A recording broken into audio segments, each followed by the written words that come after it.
صل على سيدنا ومولانا محمد وعلى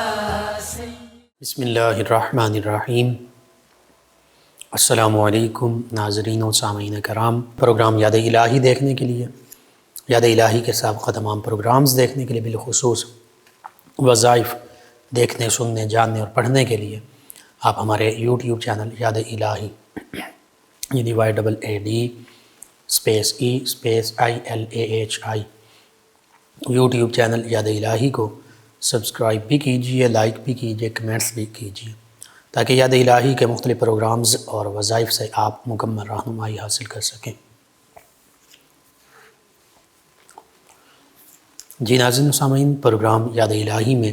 روزانہ عظیم ہستیوں کے تذکارے پاک کیے جاتے ہیں، اور اس کے ساتھ ساتھ کچھ ایسے موضوعات پر گفتگو ہوتی ہے جن سے آپ کو رہنمائی حاصل ہوتی ہے۔ آج سیدنا عبداللہ بن زبیر رضی اللہ عنہ آپ کے تذکارے خیر ہوں گے۔ اس سے پہلے کتاب الشفا سے آج کا خاص وظیفہ سورۃ البقرہ کی خاصیت۔ سورہ فاتحہ کے بعد قرآن مجید فرقان حمید کی یہ سب سے پہلی سورہ مبارکہ، پہلے پارے سے ہی اس کا آغاز ہوتا ہے اور 2.5 پاروں پر مشتمل ہے، تقریباً 40 رکوع اور 286 آیات بینات اس سورہ مبارکہ کی ہیں۔ قرآن مجید فرقان حمید کی سب سے بڑی سورہ مبارکہ،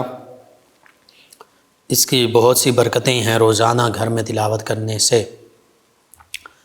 آسیب، جنات، جادو وغیرہ اس طرح کے شیاطین کی شرارتوں سے حفاظت ہوتی ہے، اور اس کے ساتھ ساتھ اس کا آج کا خاص جو اس کا روحانی عمل، وظیفہ اور روحانی علاج کے طور پر وہ یوں کہ اگر کسی شخص کو کمر میں درد رہتی ہو، کمر درد ہو، تو وہ روزانہ باقاعدگی کے ساتھ سورۃ البقرہ کا پہلا رکوع اور آخری رکوع، سورۃ البقرہ کا پہلا رکوع اور آخری رکوع تلاوت کر کے، ہاتھوں پر دم کر کے، ہاتھوں پر پھونک مار کے ہاتھ کمر پر پھیرے، انشاءاللہ شفا نصیب ہوگی۔ دوبارہ آپ سماعت کر لیجئے۔ سورۃ البقرہ، اس کا پہلا رکوع اور آخری رکوع، یہ 2 رکوع جو ہیں ان کی تلاوت کر کے، ہاتھوں پر دم کر کے ہاتھ کمر پر پھیرنے سے انشاءاللہ کمر درد سے شفا نصیب ہوگی۔ پہلے اور آخری رکوع کا ترجمہ آپ سماعت کر لیجئے۔ پہلا رکوع جو الف لام میم ذالک الکتاب لا ریب فیہ یہ ہے، اور آخری آمن الرسول بما انزل الیہ من ربہ والمؤمنون۔ تو ترجمہ پہلے رکوع کا کچھ یوں ہے، اللہ فرماتا ہے الف لام میم، یہ وہ بلند رتبہ کتاب قرآن مجید فرقان حمید ہے جس میں کوئی شک نہیں، اس میں متقی لوگوں کے لیے، اللہ سے ڈرنے والوں کے لیے ہدایت ہے،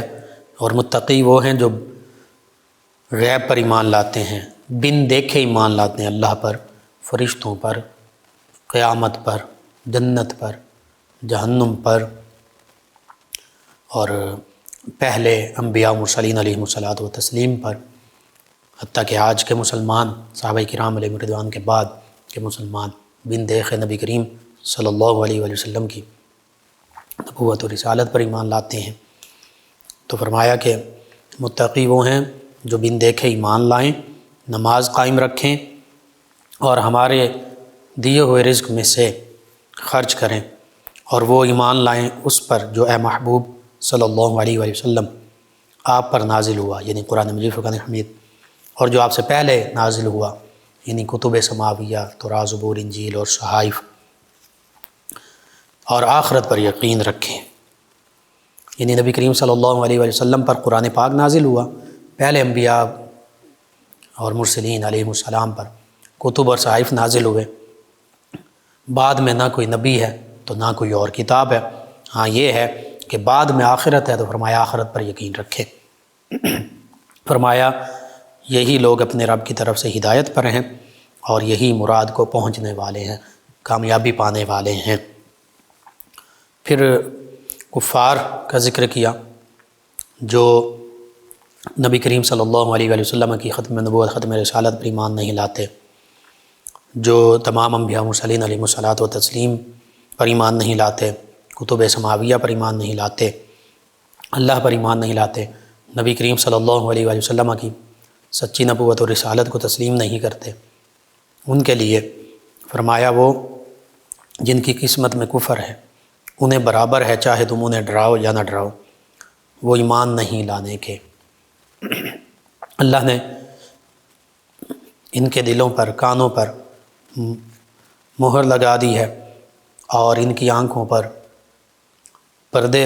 پڑ گئے ہیں، ان کی آنکھوں پر گھٹا ٹوپ اندھیرا ہے اور ان کے لیے بڑا عذاب ہے۔ اب آخری رکوع جو ہے اس میں پھر دوبارہ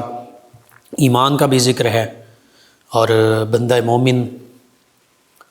کی شان کا بھی ذکر ہے، اللہ پر کیسے بھروسہ رکھے، کیسے دعا مانگیں وہ بھی ذکر ہے۔ تو فرمایا کہ سب نے مانا، سب ایمان لائے کہ کس پر ایمان لائے؟ اللہ، اس کے فرشتوں، اس کی کتابوں اور اس کے رسولوں کو یہ کہتے ہوئے کہ ہم اس کے کسی رسول پر ایمان لانے میں فرق نہیں کرتے، یعنی ہم اللہ پر بھی ایمان لاتے ہیں، فرشتوں پر بھی، کتابوں پر بھی، اللہ کے تمام رسولوں پر بھی، اور بحیثیت نبوت اور رسالت کسی اللہ کے نبی اور رسول میں پر ایمان لانے میں فرق نہیں کرتے، سبھی پر ایمان لاتے ہیں، سبھی کی نبوت اور رسالت کو تسلیم کرتے ہیں۔ اور عرض کی کہ ہم نے سنا اور مانا، یعنی بندہ مومن اللہ کی بارگاہ میں یہ عرض کرتا ہے وقالوا سمعنا واطعنا، ہم نے سنا بھی اللہ کا حکم اور ہم نے مانا بھی، اور غفرانک ربنا والیک المصیر، تیری معافی ہو اے ہمارے رب، تیری طرف سے ہمیں معافی عطا ہو، بخشش عطا ہو اور تیری طرف ہی لوٹنا ہے۔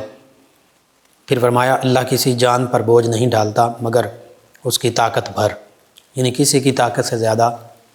اس پر بوجھ نہیں ڈالا جاتا۔ پھر فرمایا کہ انسان کے لیے وہی ہے جو اس نے اچھے عمل کی، اچھا کمایا، اور اس کا نقصان ہے جو اس نے برائی کمائی۔ پھر اللہ کی بارگاہ میں ہمیں یوں دعا مانگنی چاہیے، یہ دعائیہ الفاظ ہے، اے ہمارے رب ہماری پکڑ نہ فرما، اگر ہم بھول چوک کر بیٹھیں، کوئی خطا کر بیٹھیں، اے ہمارے رب ہم پر بھاری بوجھ نہ ڈال جیسا تو نے ہم سے اگلوں پر بھاری بوجھ ڈالا، اے ہمارے رب ہم پر وہ بوجھ نہ ڈال جس کو سنبھالنے کی ہمارے اندر طاقت نہ ہو، ہمیں معاف فرما دے، ہماری بخشش فرما دے اور ہم پر مہربانی فرما، رحم فرما، تو ہمارا مولا ہے، تو ہمارا مددگار ہے، تو کافروں پر تو ہمیں کافروں کے مقابلے میں مدد عطا فرما، نصرت عطا فرما۔ تو یہ مختصر سا ترجمہ پہلے اور آخری رکوع کا۔ کمر درد کے حوالے سے دیگر جسم کے درد، دیگر برکتیں بھی اس کی بے شمار ہیں۔ یہ دونوں رکوع جو ہیں بہت بابرکت، پورا قرآن مجید فقہ حمید جہاں سے بھی پڑھیں برکتیں ہی برکتیں حاصل ہوتی ہیں۔ بہرحال خاص یہ دو رکوع جو ہیں کمر درد والے لوگ بھی پڑھ کر اپنے اوپر دم کر سکتے ہیں، ہاتھوں پر دم کر کے کمر پر پھیر لیں، انشاءاللہ اللہ تعالی شفا عطا فرمائے گا، اور اس کے علاوہ بھی برکتیں حاصل ہوں گی انشاءاللہ۔ آپ کو ضرورت ہے، ضرور اپنے معمول میں شامل کیجئے اور عادت و وظائف میں شامل کیجئے، اپنے اعزاء اقربا، رشتہ دار، دوست، احباب، پڑوسی، محلہ دار، امت مسلمہ تک پہنچائیے۔ میرے آپ کے ہمارے بتانے سے ہمارے کسی بھی مسلمان بھائی، مسلمان بہن، مسلمان فرد کا فائدہ ہوتا ہے انشاءاللہ۔ یہ ہمارے لیے دین و دنیا آخرت میں بھلائی، فائدہ، نجات اور شفا کا باعث ہوگا۔ اللہ سبحانہ و تعالی ہمیں آسانیاں عطا فرمائے، ہمیں آسانیاں بانٹنے والا بنائے، مشکلات سے ہماری حفاظت فرمائے، آمین۔ جی ناظرین و سامعین، سیدنا عبداللہ بن زبیر رضی اللہ عنہ، صحابہ کرام علیہم رضوان اور نبی کریم صلی اللہ علیہ وآلہ وسلم کے گھرانے میں سے ایک عظیم ہستی، نبی کریم صلی اللہ علیہ وآلہ وسلم کے گھرانے میں بھی شامل ہیں، قرابت داروں میں بھی شامل ہیں، قریشی ہیں، ہاشمی ہیں، اور نبی کریم صلی اللہ علیہ وآلہ وسلم کی صحابیت کا شرف پانے والے ہیں۔ سیدنا ابو بکر صدیق رضی اللہ عنہ کے ساتھ بھی قریبی تعلق ہے ان کا۔ تو یہ ساری سعادتیں آپ کو حاصل ہیں۔ صحابیت کا شرف یہ بھی بہت بڑا شرف ہے۔ قرآن مجید فرقان حمید کہ وہ تمام آیات بینات جن میں ایمان والوں کا ایمان کا عمل صالح کا ذکر ہے، اللہ تعالیٰ کی نعمتوں، نوازشوں، بشارتوں، خوشخبریوں کا ذکر ہے، اس کے مصداق یہی اولین مصداق صحابہ کرام علیہم رضوان ہی ہیں۔ اور قرآن مجید فرقان حمید میں جا بجا صحابہ کرام کی وضاحت کے ساتھ بھی شان بیان فرمائی۔ محمد الرسول اللہ، محمد صلی اللہ علیہ وآلہ وسلم اللہ کے سچے رسول ہیں، آخری نبی، آخری رسول ہیں۔ سورہ فتح کے آخری رکوع میں فرمایا والذین معہ اشداء علی الکفار، آپ کے جو صحابی ہیں کم و بیش 1.25 لاکھ سے 1.5 لاکھ یا 2 لاکھ تک کم و بیش، فرمایا کہ یہ آپ کے تمام صحابہ کرام علیہم رضوان اشداء علی الکفار، یہ کفار کے مقابلے میں لڑنے والے ہیں، ڈرنے والے نہیں، کفار پر بہت سخت ہیں، رحماء بینہم، آپس میں یہ بڑے نرم دل ہیں۔ تو یوں یہ سورہ فتح کے آخری رکوع میں بھی صحابہ کرام علیہم رضوان کے شان کا ذکر ہے، پہلے رکوع میں، دوسرے رکوع میں بھی، 3 رکوعوں پر مشتمل ہے سورہ مبارکہ۔ سورہ بقرہ یہ جو ابھی پہلا رکوع وظیفے کے طور پر میں نے بیان کیا، پہلے رکوع کی پہلی 5 آیات یہ صحابہ کرام علیہم رضوان کی شان ہے۔ سب سے پہلے صحابہ کرام بن دیکھے ایمان لائے اللہ کے نبی صلی اللہ علیہ وآلہ وسلم کے فرمانے پر، اللہ کی ذات پر ایمان لائے۔ تمام انبیاء و مرسلین علیہم الصلاۃ معذرت ناظرین و سامعین، تمام صحابہ کرام علیہم رضوان اولین مصداق ہیں۔ سب سے پہلے اللہ کے حبیب صلی اللہ علیہ وآلہ وسلم کے فرمانے پر اللہ تعالیٰ پر ایمان لائے بن دیکھے، اور متقین کے سردار ہیں صحابہ کرام علیہم رضوان۔ پھر تمام انبیاء مرسلین علیہم الصلاۃ و تسلیم پر ایمان لائے، فرشتوں پر ایمان لائے، کتب سماویہ پر ایمان لائے، جنت دوزخ پر ایمان لائے، یوم آخرت پر ایمان لائے۔ تو صحابہ کرام علیہم رضوان ان آیات بینات کے اولین مصداق ہیں۔ یہ بھی صحابہ کرام علیہم رضوان کی شانوں کا ذکر ہو رہا ہے۔ اور پھر نماز حقیقی معنوں میں سب سے صحیح طریقے سے جن ہستیوں نے ادا کی، نبی کریم صلی اللہ علیہ وآلہ وسلم کو دیکھتے ہوئے اور نبی کریم صلی اللہ علیہ وآلہ وسلم کی اقتداء میں، وہ صحابہ کرام علیہم رضوان ہیں۔ زکوٰۃ جنہوں نے ادا کی، اللہ کے راستے میں خرچ کیا، ایسا خرچ کیا کہ نبی کریم صلی اللہ علیہ وآلہ وسلم نے فرمایا عام لوگوں کے لیے، فرمایا کہ تم میں سے، یعنی صحابہ کرام علیہ رضوان کے علاوہ تمام مسلمانوں کے لیے، چاہے کوئی بہت بڑا غوث، قطب، ابدال، قلندر ہوں، بڑے مقام و مرتبے ہیں یہ ولایت کے، لیکن تمام غوث، قطب، ابدال، قلندر، تمام اولیاء اللہ بھی مل کر کسی ایک صحابی رضی اللہ عنہ کی گرد راہ کو بھی نہیں پہنچ سکتے، اگرچہ اولیاء کرام کی بڑی شانیں ہیں۔ تو صحابہ کرام علیہ رضوان کی شان وراء الورا۔ تو فرمایا کہ تم میں سے کوئی بھی شخص احد پہاڑ کے برابر سونا اللہ کے راستے میں خرچ کرے تو وہ میرے صحابہ ان کے 1 مٹھی یا آدھی مٹھی جو اللہ کے راستے میں خرچ کرنے کے برابر نہیں ہو سکتا۔ یہ صحابہ کرام علیہ رضوان کی شان ہے، اخلاص ہے، کیونکہ انہیں نبی کریم صلی اللہ علیہ وآلہ وسلم کے ساتھ نسبت حاصل ہے۔ اور یہ بھی فرمایا کہ میرے صحابہ تمہارے لیے امان ہیں۔ تو جب یہ چلے گئے تو پھر امان چلی گئی، اور فتنے ہوں گے، اور وہ فتنے ہوئے صحابہ کرام علیہ رضوان کے بعد۔ پھر یہ بھی فرمایا کہ میرے صحابی جس خطہ زمین پر وصال پائیں گے، جب روز معاشر اٹھیں گے تو ان لوگوں کے لیے راہبر و رہنما اور لیڈر بھی ہوں گے، اور نور بن کر اٹھیں گے۔ اللہ اکبر، کیسی شان ہے صحابہ کرام علیہ رضوان کی، نور ہوں گے، یہ نور ہیں اور نور بن کر اٹھیں گے جب روز محشر اٹھیں گے، لوگوں کے لیڈر۔ اصل ہمارے پیشوا، ہمارے لیڈر، ہمارے راہبر و رہنما یہی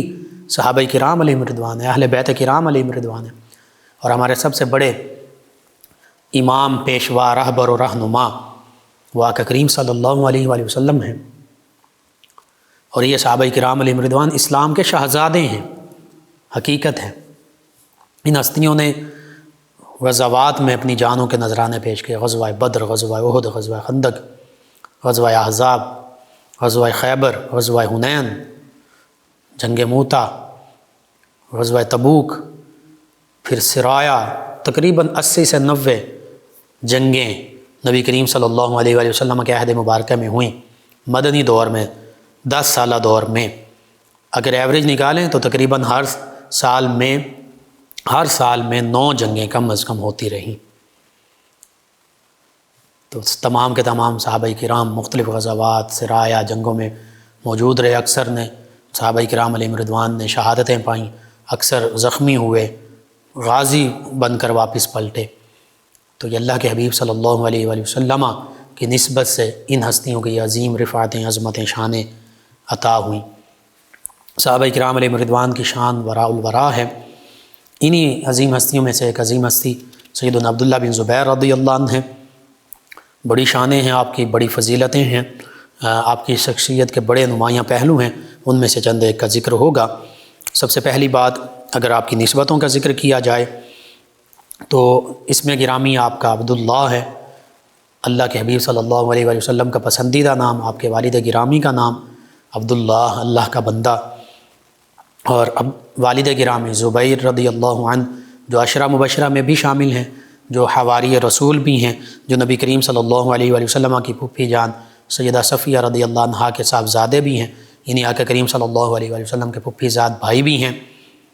آقا کریم صلی اللہ علیہ وآلہ وسلم نے سیدنا زبیر رضی اللہ عنہ کے لیے فرمایا یہ میرے حواری ہیں، یعنی میرے خاص دوست ہیں، میرے خاص مدد کرنے والے ہیں، میرے خاص جانثار ہیں، میرے خاص صحابی ہیں۔ تو یہ والد گرامی سیدنا عبداللہ رضی اللہ عنہ کے دادی جان سیدہ صفیہ رضی اللہ عنہ، سیدہ صفیہ بنت عبد المطلب رضی اللہ عنہما۔ پھر والدہ ماجدہ کون ہیں؟ سیدہ اسماء بنت سیدنا ابو بکر صدیق رضی اللہ عنہما، یعنی سیدنا ابو بکر صدیق رضی اللہ عنہ کے نواسے ہیں سیدنا عبداللہ بن زبیر، اور سیدہ صفیہ رضی اللہ عنہا کے پوتے ہیں سیدنا عبد المطلب رضی اللہ عنہ، نبی کریم صلی اللہ علیہ وآلہ وسلم کے دادا جان کے پڑ پوتے ہیں۔ تو وہی خانوادہ ہے قریشی ہاشمی، نبی کریم صلی اللہ علیہ وآلہ وسلم کا گھرانہ،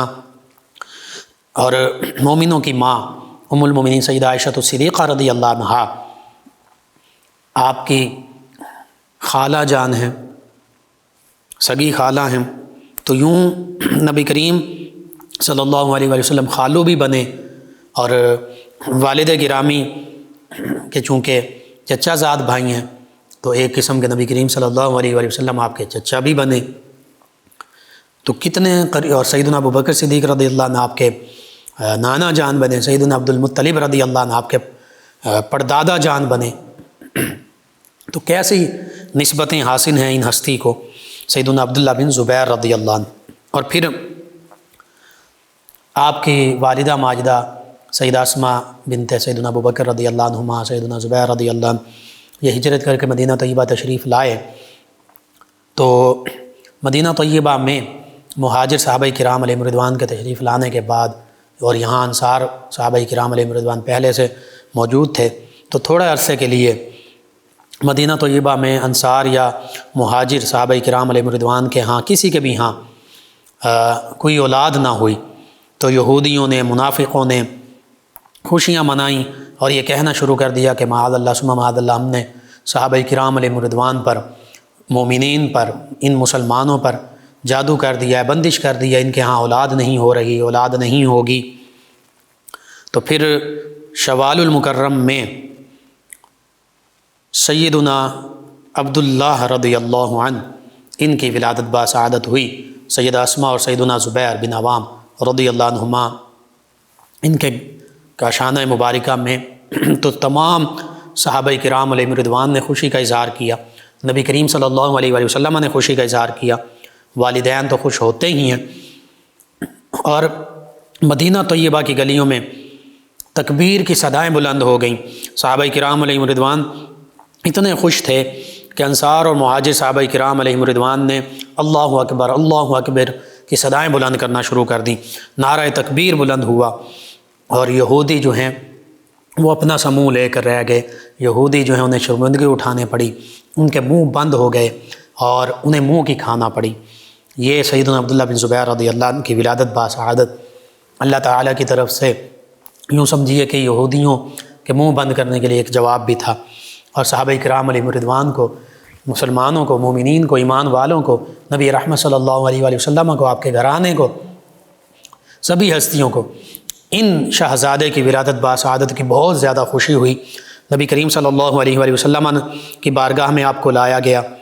آقا کریم صلی اللہ علیہ وآلہ وسلم نے انہیں اپنے آغوش رحمت میں لیا، ان کے کان میں اذان کہنے کا بھی حکم شاہ فرمایا، اور پھر خود کھجور منگوا کر اسے اپنے مبارک دانتوں سے چبایا، اور تحنیک یعنی گھٹی کے طور پر سیدنا عبداللہ بن زبیر رضی اللہ عنہ کے منہ میں وہ کھجور دی تو آپ نے اس کھجور کو چوسنا شروع کر دیا۔ تو یوں نبی رحمت صلی اللہ علیہ وآلہ وسلم کی نظر رحمت، آغوش رحمت ملی، آپ کے چبائی ہوئی کھجور مبارکہ گھٹی کے طور پر ملی، نبی کریم صلی اللہ علیہ وآلہ وسلم کا لعاب دہن مبارک ملا، اور وہ کیسا فیضان ہوگا لعاب دہن مبارک کا، کیسی برکتیں ہوں گی، ان کا ظہور پھر ان کی پوری زندگی میں ہمیں نظر آتا ہے، وہ برکتیں نظر آتی ہیں۔ اور خود آقا کریم صلی اللہ علیہ وآلہ وسلم نے ان کا اسم گرامی، ان کا نام عبداللہ رضی اللہ عنہ یہ تجویز فرمایا، یہ رکھا۔ تو نبی کریم صلی اللہ علیہ وآلہ وسلم کی نظر رحمت، آغوش رحمت، لعاب دہن مبارک، گھٹی، نام بھی انہی ہستی سے ملا، اور پھر اسی گھرانے میں اکثر آپ حاضر رہا کرتے، کیونکہ ام المومنین سیدہ عائشہ صدیقہ رضی اللہ تعالی عنہا آپ کی خالہ تھیں، تو اپنی خالہ جان کے ہاں آپ حاضر رہا کرتے، نبی رحمت صلی اللہ علیہ وآلہ وسلم کی زیارت کیا کرتے، نبی کریم صلی اللہ علیہ وآلہ وسلم کی بارگاہ میں حاضر ہوتے، احادیث مبارکہ سماعت کرتے، دیگر صحابہ اکرام علیہم رضوان کی بارگاہ میں حاضر ہوتے، ام المومنین سیدہ عائشہ صدیقہ رضی اللہ عنہا کی شاگردی اختیار کی، ان سے قرآن و حدیث، بالخصوص حدیث اور فقہ کا علم اخذ کیا، دیگر صحابہ کرام سے، خلفائے راشدین سے فیوز و برکات پائے، اور براہ راست نبی کریم صلی اللہ علیہ وآلہ وسلم کی ذات بابرکات سے فیوز و برکات پائے۔ اسی طرح آپ کے بچپن کا ایک واقعہ کہ ایک موقع پر آپ اپنے ہم عمر بچوں کے ساتھ کھیل رہے تھے، تو سیدنا عمر فاروق اعظم رضی اللہ عنہ کا اس راستے سے گزر ہوا، تو باقی بچے پیچھے ہٹ گئے، آپ وہیں موجود رہے، اپنی جگہ پر کھڑے رہے، تو سیدنا عمر فاروق اعظم رضی اللہ عنہ نے حیرانگی سے پوچھا کہ بیٹا تم کیوں پیچھے نہیں ہٹے دوسرے بچوں کی طرح؟ تو آپ نے عرض کیا کہ میں نہ تو مجرم ہوں کہ آپ سے ڈروں، اور نہ ہی میں نے کوئی راستہ روکا ہے کہ میں پیچھے ہٹ جاؤں۔ یعنی آپ بچپن سے ہی نڈر تھے، بے خوف تھے، اور جو بھی بات بہتر ہوتی حقیقت پر مشتمل ہوتی۔ اب اس میں حقیقت والی بات تھی کہ مجرم بھی نہیں ہے کہ ڈر جائیں اور پیچھے ہٹ جائیں، اور راستہ بھی نہیں روکا ہوا کہ کسی کو تکلیف ہو گزرنے میں، تو کسی کی تکلیف کا باعث نہیں بن رہے تھے، تو اس کی وضاحت کر دی اور ادب کے ساتھ کی۔ بچے ہیں، چھوٹے ہیں، تو ادب ان ہستیوں سے بڑھ کر کون سمجھتا ہوگا۔ اسی طرح آپ کی عمر بڑھتی گئی، اپنے والد گرامی، اپنی دادی جان سیدہ صفیہ رضی اللہ عنہا، اپنے نانا جان سیدنا ابوبکر صدیق رضی اللہ عنہ، اپنے والدہ مائدہ سیدہ اسماء بنت ابی بکر رضی اللہ عنہما، خالہ جان سیدہ عائشہ صدیقہ رضی اللہ عنہا، اور بالخصوص نبی رحمت صلی اللہ علیہ وآلہ وسلم کے توجہات، فیوز و برکات آپ کے شامل حال رہے، اور پھر وہ لعاب دہن مبارک اور آقا کریم صلی اللہ علیہ وآلہ وسلم کی دعائیں ایسے رنگ لائیں کہ آپ بڑی خشوع و خضوع کے ساتھ نماز پڑھا کرتے تھے، حتیٰ کہ جب آپ کا عقد ہوا، اللہ تعالیٰ نے آپ کو بیٹے عطا فرمائے، تو آپ خشوع و خضوع کے ساتھ نماز میں مصروف ہیں، اور آپ کا بیٹا جو ہے وہ آپ کے قریب ہی چھوٹا سا بچہ، آپ کا چھوٹا سا بیٹا وہ موجود ہے، تو چھت سے ایک سانپ جو ہے وہ آیا اور آپ کے صاحبزادے کے قریب آ گیا، تو لوگوں نے سانپ سانپ کہہ کر شور مچایا اور سانپ کو مار دیا، لیکن اس دوران آپ کی نماز میں کوئی خلل نہیں آیا، آپ اسی طرح خشوع و خضوع کے ساتھ نماز ادا کرتے رہے۔ اسی طرح جب آپ سجدے میں جاتے تو اتنا طویل سجدہ فرماتے کہ یوں محسوس ہوتا کہ کوئی پرندہ جو ہے وہ آپ کی پیٹھ پر بیٹھا، اور حقیقت میں پرندے آپ کی پیٹھ کو ٹوٹی ہوئی دیوار کا حصہ سمجھ کر اس پر بیٹھ جاتے تھے، دیوار سمجھ کر کہ یہ بالکل بے حس و حرکت ہے۔ اتنی دیر اتنا لمبے آپ سجدے کیا کرتے کہ پرندے آپ کے پیٹھ مبارکہ پر بیٹھ جایا کرتے۔ راتوں میں اٹھ کر نوافل ادا کیا کرتے، اللہ رب العزت کی بارگاہ میں سجدہ ریز ہوتے، اور ایسا کہ بعض اوقات اللہ کی بارگاہ میں قیام میں ہی پوری رات گزر جاتی، صبح فجر کا وقت شروع ہو جاتا، فجر طلوع ہو جاتی، اور بعض کا سجدوں میں یوں ہی راتیں گزار دیتے۔ والذین یبیتون لربہم سجدا وقیاما، اس کا آپ عملی پیکر تھے، تمام صحابہ کرام علیہم رضوان اس کا عملی پیکر تھے۔ نبی رحمت صلی اللہ علیہ وآلہ وسلم کا یہ عمل مبارکہ تھا۔ آقا کریم صلی اللہ علیہ وآلہ وسلم راتوں کو طویل قیام، طویل سجود فرمایا کرتے، قرآن کریم کی تلاوت فرمایا کرتے، پاؤں میں ورم آ جاتے، سوجن آ جاتی۔ پھر اکثر آپ کا وقت جو ہے وہ مسجد میں گزرا کرتا، اسی وجہ سے آپ کو حمامۃ المسجد، مسجد کا پرندہ یا مسجد کا کبوتر کہا جاتا تھا۔ تو لوگوں نے یہ آپ کی والدہ ماجدہ سے دریافت بھی کیا کہ آپ کے صاحبزادے کیسے ہیں، تو فرمایا میرے بیٹے کی تو اکثر راتیں اللہ کی بارگاہ میں قیام میں گزرتی ہیں، سجود میں گزرتی ہیں، دن روزے سے گزرتے ہیں، مسجد میں ان کا زیادہ قیام رہتا ہے، یا گھر میں بھی ہوں تو جو گھر میں عبادت کی جگہ ہے، مسجد کا معنی سجدہ گاہ جہاں اللہ کی عبادت کی جائے، تو نفل عبادات، فرائض کے علاوہ باقی عبادات کے لیے، واجبات، نوافل وغیرہ کے لیے، سنن کے لیے گھر میں بھی مرد بھی جگہ مختص کر سکتے ہیں، کوئی ایسا معاملہ نہیں ہے۔ خواتین کے لیے تو ہے ہی بیت مسجد گھر میں جو مسجد بنائیں خواتین، یعنی نماز کی جگہ بنائیں، تو اسی لیے آپ کو حمامۃ المسجد بھی کہا جاتا تھا۔ پھر یہ اللہ تعالیٰ کی عبادت، خشوع و خضوع، اس کا یہ عالم ہے۔ اور اسی طرح ایک وقت ایسا بھی آیا کہ کعبۃ اللہ مکۃ المکرمہ میں جب آپ ہجرت فرما کے مکۃ المکرمہ تشریف لے گئے، تو ایک دن اتنی زیادہ بارش ہوئی کہ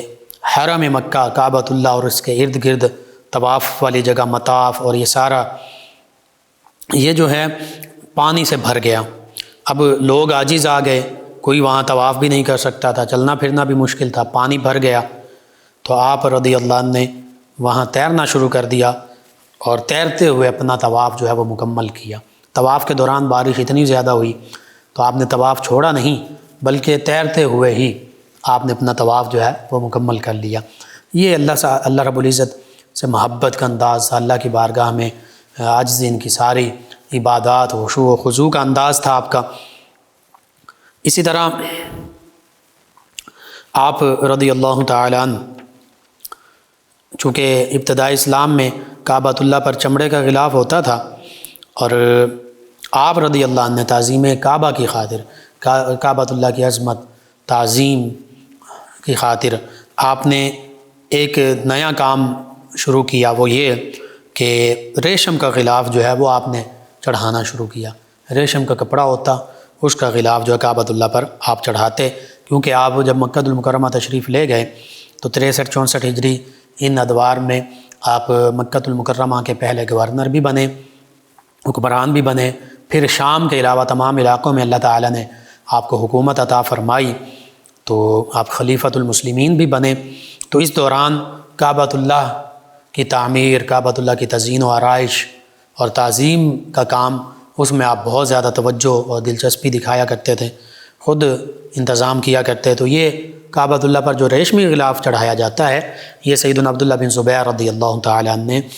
اس کام کی بنیاد رکھی تھی۔ سب سے پہلے آپ نے یہ چڑھایا، اس سے پہلے چمڑے کا غلاف جو ہے وہ کعبۃ اللہ پر چڑھایا جاتا تھا۔ اسی طرح کعبۃ اللہ کو آپ خوشبو لگایا کرتے، حرم کے اطراف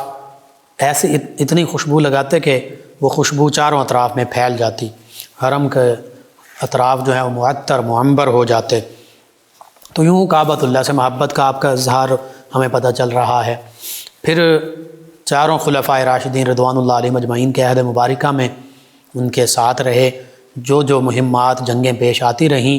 جہاں جہاں آپ کی ڈیوٹیز لگتی رہیں، جو فرائض آپ کے ذمہ لگائے جاتے رہے، آپ ان جنگوں میں، مہمات میں پیش رہے۔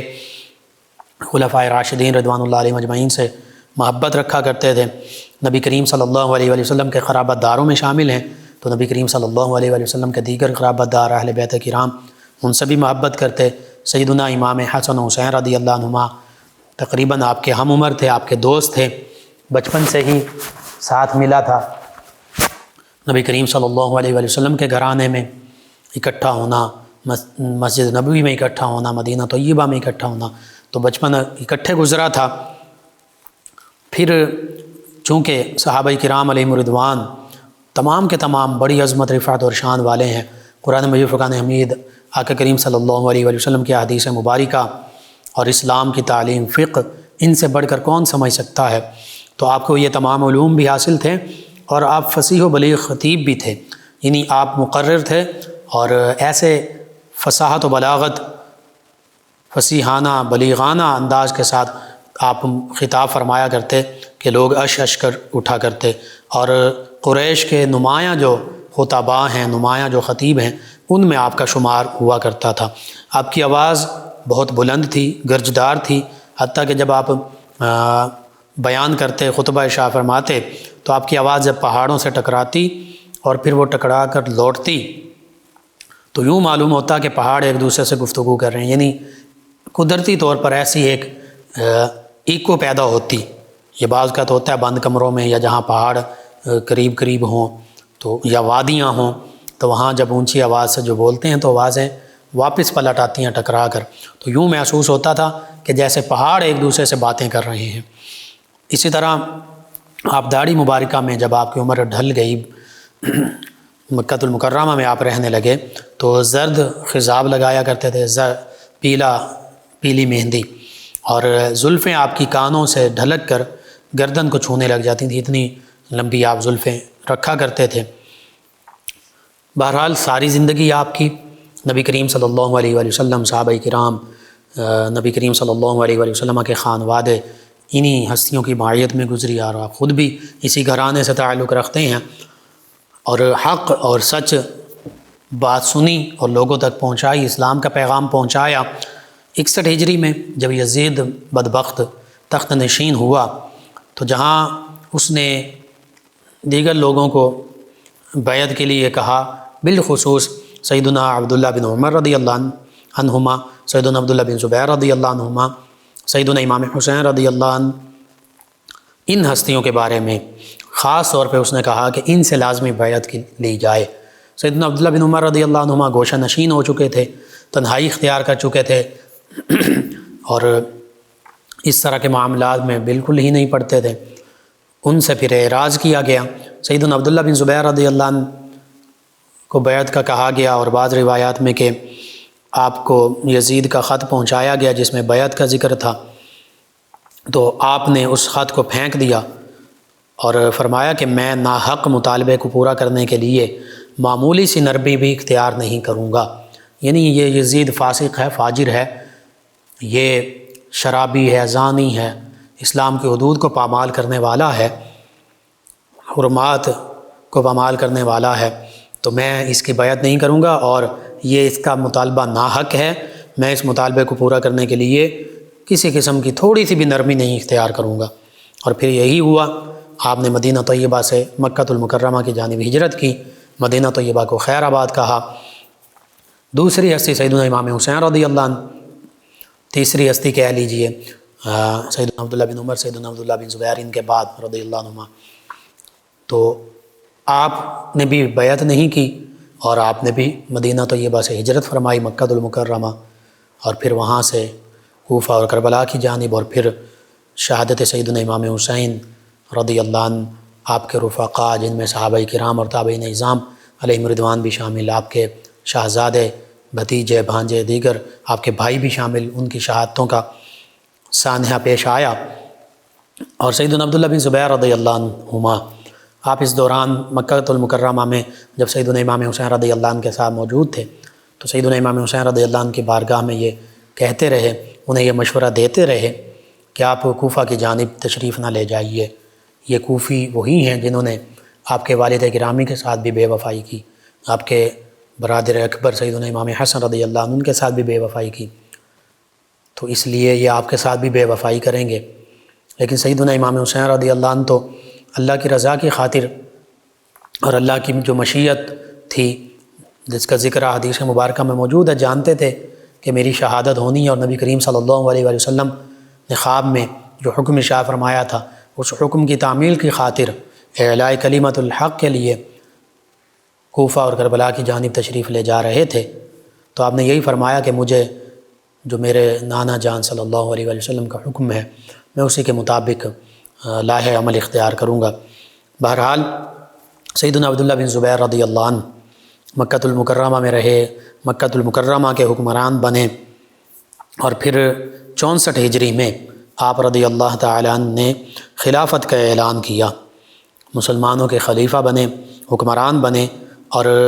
یہاں تک کہ بعد میں سوائے شام کے تمام اسلامی ریاست اور مملکتیں، تمام اسلامی علاقے جو ہیں ان پر آپ کی خلافت، آپ کی حکمرانی قائم ہو گئی، اور پھر تقریباً 9 برس تک یہ سلسلہ چلتا رہا۔ 73 ہجری میں عبد الملک بن مروان نے جب اقتدار سنبھالا، بنو امیہ کا حکمران، تو اس نے بھی اپنی بیعت کا اعلان کیا، لوگوں سے کہا کہ میری بیعت کرو۔ بنو امیہ کا ظالم گورنر اور حکمران حجاج بن یوسف، وہ اسی کے زیر تحت تھا، اسی کا گورنر تھا، تو اس کو حجاج بن یوسف کو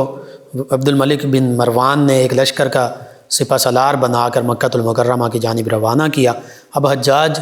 یہ وہ ہے جس نے کئی صحابہ کرام علیہم رضوان کو شہید کروایا، کئی تابعین اعظام علیہم رضوان کو شہید کروایا، ایسا ظالم تھا۔ جب یہ مکہ مکرمہ پہنچا تو کوہ ابو قبیس نامی جو پہاڑی ہے اس پر چڑھا، اور منجنیق یہ پتھر پھینکنے والا جو آلہ تھا ایک سامان حرب میں سے، یہ وہاں نصب کیا پہاڑی پر، اور پھر اسی منجنیق کے ذریعے کعبۃ اللہ پر بھی پتھر سنگ باری کی گئی، آپ رضی اللہ عنہ اور آپ کے دیگر ساتھیوں پر بھی پتھر برسائے گئے۔ آپ نے، آپ کے ساتھیوں نے اس ظالم کا مقابلہ کیا، حتیٰ کہ آپ کے جو دیگر ساتھی ہیں وہ چھتوں پر چڑھ کر دشمن پر اینٹیں پھینکنے لگے، تو اس دوران ایک تیر جو ہے دشمن کا تیر وہ آ کر آپ کے سر میں لگا، اور آپ زخموں کی تاب نہ لا سکے، زمین پر تشریف لے آئے، شہادت کا مقام پایا۔ بعض روایت میں یہ ہے کہ چونکہ آپ اور آپ کی فوج جو ہے وہ پھر مقبوضہ، یعنی حجاج بن یوسف نے کعبۃ اللہ پر، مکہ مکرمہ پر بھی قبضہ جما لیا، تو بعض روایت میں کہ آپ کے جسم اطہر کو، جسم مبارکہ کو 3 دن تک سولی پر لٹکایا گیا۔ تو آپ کی والدہ مائدہ سیدہ اسماء بنت سیدنا ابو بکر رضی اللہ عنہما وہاں سے گزری، ان کی بصارت زائل ہو چکی تھی، تو انہیں بتایا گیا کہ یہ آپ کے صاحبزادے ہیں، ان کو 3 دن سے یہاں لٹکایا ہوا ہے۔ تو فرمایا کہ کیا ابھی شیر کا سواری سے اترنے کا وقت نہیں آیا؟ تو بہرحال آپ کی مکۃ المکرمہ میں تدفین کی گئی، اور یہ واقعہ 17 جمادی الاولیٰ 73 ہجری میں پیش آیا۔ اللہ سبحانہ وتعالی سے دعا اللہ تعالی ہمیں تمام صحابہ کرام علیہم رضوان کی محبت عطا فرمائے، اور ان جیسا جذبہ جہاد، جذبہ شوق شہادت تمام مسلمانوں کو عطا فرمائے، امت مسلمہ کو، افواج اسلامیہ کو عطا فرمائے، اور اللہ تعالی ان کے تصدق سے عالم اسلام کو سربلندیاں عطا فرمائے، آمین۔ اللهم صل على سيدنا ومولانا محمد وعلى سيدنا۔ آپ سماعت فرما رہے ہیں پروگرام یاد الہی۔ ناظرین و سامعین، اس دوران ہمیں جوائن کیا جنید صاحب نے، کہتے ہیں بھائی آپ کا پروگرام بہت اچھا ہے، اور کہتے ہیں کہ بہت سکون آتا ہے آپ کے پروگرام کو سن کر، اور کہتے ہیں کہ اللہ تعالیٰ آپ کو صحت عطا فرمائے، آمین جی، شکریہ آپ کا۔ اللہ تعالیٰ مجھے، آپ کو، ہم سب کو اس پروگرام کرنے سننے کی جزائے خیر عطا فرمائے۔ ان کے علاوہ ہمیں جوائن کیا ایک اور ہمارے لسنر ہیں، یہ کہتے ہیں السلام علیکم انکل جی، صدا سلامت رہیں، عثمان ظفر صاحب ہیں۔ جی وعلیکم السلام، شکریہ آپ کا بھی۔ طوبہ صاحبہ ہیں، کہتی ہیں کہ بھائی آپ کا پروگرام بہت اچھا ہے، میں اور میرے سارے گھر والے سنتے ہیں آپ کا پروگرام۔ اللہ پاک آپ کو اور آپ سے ریلیٹڈ تمام لوگوں کو نیک عمل والی لمبی زندگی عطا فرمائے، آمین۔ اور ہمارے لیے بھی دعا کر دیں کہ اللہ پاک اپنا کرم فرمائے۔ جی اللہ تعالیٰ آپ پر بھی،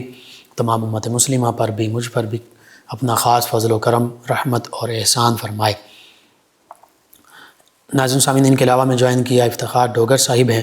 فیصل آباد سے 208 چک سے، آپ کا شکریہ، آپ نے میں جوائن کیا۔ ایک اور لسنر ہیں، انہوں نے کہا السلام علیکم۔ جی وعلیکم السلام۔ کہتے ہیں کہ میری خالہ ہیں، ان کی ڈیتھ ہو گئی ہے اور ان کی کوئی اولاد نہیں ہے۔ انہوں نے کہا کہ ہم نے ان سے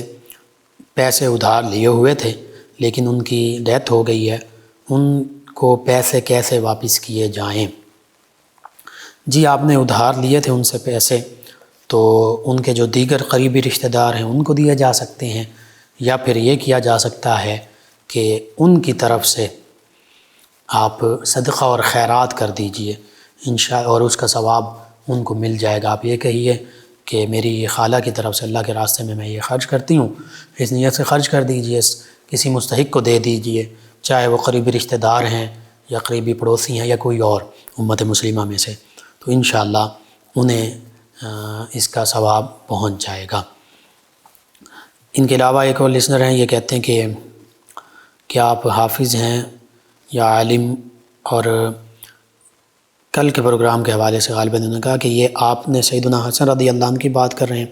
جی آپ تفصیل سے لکھ بھیجیں، میں انشاءاللہ عرض کروں گا۔ یہ قرآن مجید فرقان حمید مجاجز نے حفظ کیا ہوا ہے، اور